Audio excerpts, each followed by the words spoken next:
Resumo de fluxo insuficiente. Agora sou eu mesma falando, a IA foi só na introdução, tá bom? Então, seguimos a playlist sobre assincronias. E hoje eu vou falar sobre a assincronia que pode passar despercebida, mas que tem grande impacto no conforto e no esforço respiratório do paciente, que é o fluxo insuficiente. Essa situação acontece quando o ventilador entrega menos fluxo do que o paciente realmente precisa durante a inspiração. Na prática, o paciente percebe que precisa de mais ar do que o ventilador está fornecendo. E isso gera um esforço extra, uma sensação de desconforto. Muitas das vezes, aumenta a frequência respiratória. Então, antes mesmo de olhar as curvas do ventilador, já podemos suspeitar de fluxo insuficiente observando a clínica do paciente. E a frequência respiratória é um bom indicador. Se o paciente estiver respirando muito rápido, tentando alcançar o fluxo que precisa, podemos suspeitar desta assincronia. Além disso, o nível de sedação do RAS, ele costuma estar entre -2 e 0. Por quê? Pacientes com RAS -2 ou -1 ainda mantêm drive respiratório suficiente. E pacientes com RAS 0 estão alertas. Nestes casos, qualquer dificuldade de receber fluxo suficiente será percebido pelo paciente, que tentará compensar, respirando mais rápido ou aumentando o esforço.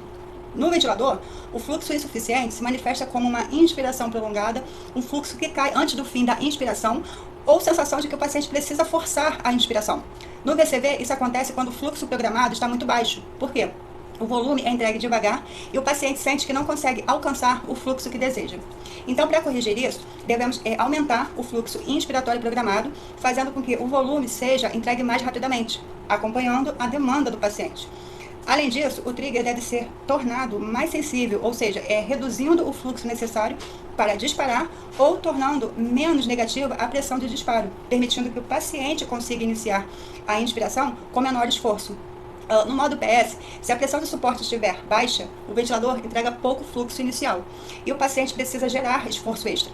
Para corrigir, devemos aumentar a pressão de suporte, garantindo que o fluxo inicial seja suficiente para atender a demanda do paciente, melhorando o conforto.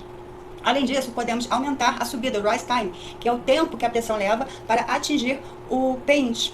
Quando o rise time está mais rápido, a pressão atinge o PINS mais rapidamente, entregando fluxo inicial suficiente para que o paciente não precise fazer esforço extra no início da inspiração.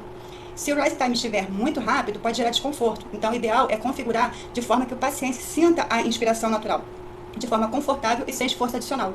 Para o trigger, devemos tornar mais sensível, diminuindo o esforço necessário para iniciar a inspiração, permitindo que o paciente sincronize seu esforço com a entrega do ventilador.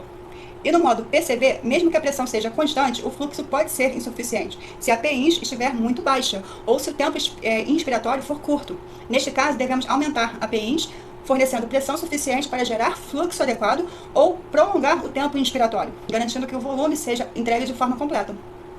É importante lembrar que PINS no PCV é a pressão que o ventilador mantém durante a inspiração e não tem relação com pausa inspiratória, que já é uma outra configuração. Vale destacar que FO2 não interfere na sincronia. Alterar a fração inspirada de oxigênio não muda a oxigenação do paciente, mas não ajuda a resolver fluxo insuficiente. E a frequência ventilatória do ventilador também não interfere diretamente na sincronia, a menos que esteja muito discrepante da frequência respiratória do paciente. Neste caso, pode contribuir para o desconforto, mas os ajustes principais continuam sendo fluxo, PINS, PS, tempo inspiratório, rise time e trigger. Ao observar a frequência respiratória do paciente, devemos identificar se a sequência respiratória está dentro da normalidade. Se o paciente está respirando rápido, rápido demais, isso indica que ele está tentando compensar o fluxo insuficiente. Se ele está respirando muito devagar, pode indicar depressão do drive respiratório. Então, comparando a frequência respiratória do paciente com a frequência que o ventilador entrega, conseguimos confirmar se há fluxo insuficiente e se o ventilador está desarmônico com o paciente.